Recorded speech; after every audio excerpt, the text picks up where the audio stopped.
Bonjour, aujourd'hui je vais vous parler d'Après une histoire vraie de Delphine de Vigan, en commençant par une présentation de l'œuvre, ainsi que la description des personnages principaux, suivi d'un résumé et de trois thèmes principaux abordés dans l'œuvre, pour enfin terminer avec une appréciation personnelle.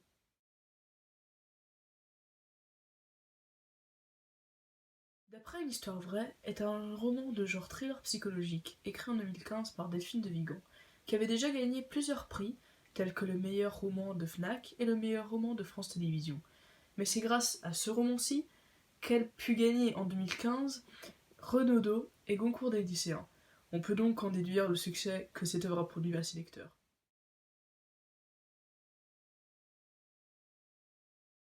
D'après une histoire vraie contient deux personnages principaux, Delphine et la surnommée Elle.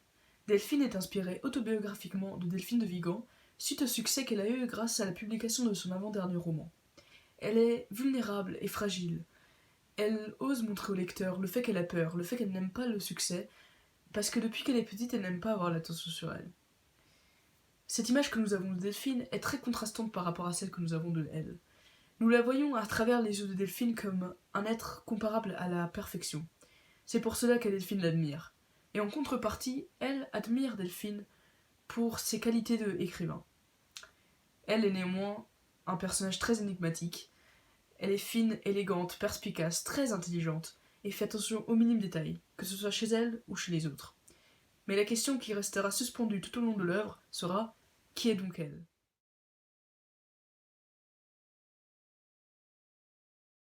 Le roman débute avec une mise en garde du lecteur vis-à-vis de elle. Il aura donc un regard méfiant au propos de ses personnages tout au long du livre. Mais la vraie histoire débute lorsque Delphine de Vigan publia son avant-dernier roman. Elle goûta pour la première fois au succès, mais aussi aux critiques. Elle commençait à recevoir des lettres de menaces qui lui causèrent une forte dépression, au point de ne plus lui permettre d'écrire. Et c'est à ce moment de sa vie que Elle fit son apparition lors d'une fête. Delphine resta tout d'abord stupéfiée par comment Elle semblait la comprendre si vite. Et elles devinrent donc amies très rapidement. Cette amitié commença à devenir une amitié toxique, dont Delphine n'arrivait pas à se rendre compte, puisqu'elle était aveuglée par la façade de Elle qui semblait vouloir l'aider dans un moment de peine. Mais le lecteur éprouvera un sentiment de suspense, puisqu'il sera pris de plusieurs coups de théâtre, qui le mènera enfin à une chute très marquante.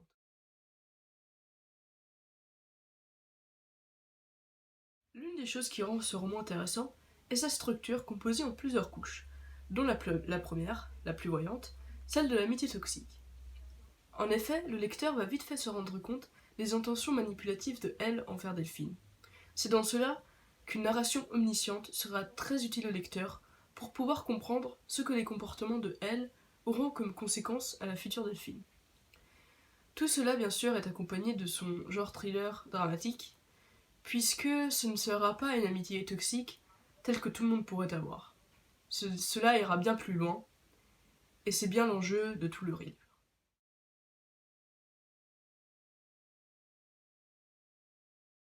La deuxième couche présente à l'intérieur du roman sera le duel entre le fictif et le réel.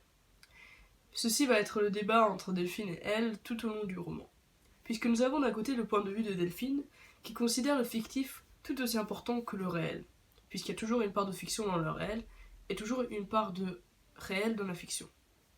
Sauf que Elle n'est pas du même avis. Elle considère que ce point de vue n'est qu'une preuve de lâcheté envers le fait qu'elle ne veut plus faire face au succès qu'elle a eu grâce à la publication de son avant-dernier roman, qui était basé sur des faits réels. Elle considère que les lecteurs d'aujourd'hui ne veulent que la vérité, puisqu'ils ont besoin d'y croire. Ils ont besoin de s'appuyer sur des faits réellement produits. Elle considère que la littérature même devrait être une recherche de la vérité. Ces deux points de vue vont donc s'opposer tout au long du roman.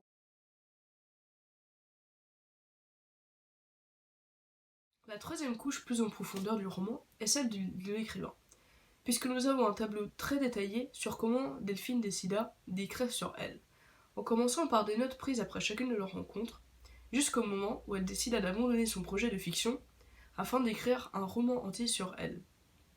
Tout cela est accompagné des attentes qu'un écrivain comme Delphine pourrait avoir à propos de son éditeur ou de son lecteur.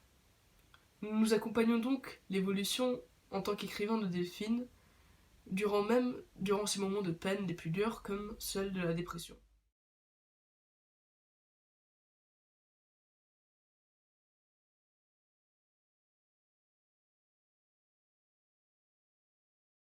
Personnellement, j'ai beaucoup aimé ce roman, puisqu'il reste simple à lire malgré sa structure relativement complexe.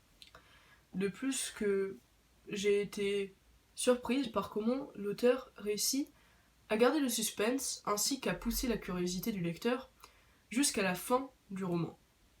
Je conseille donc ce livre à tout le monde, et pour ceux qui ne sont pas très fans de la lecture, il existe aussi une représentation cinématographique de Roman Polski, sortie en 2017. Merci pour m'avoir écouté, et j'espère que vous avez bien aimé.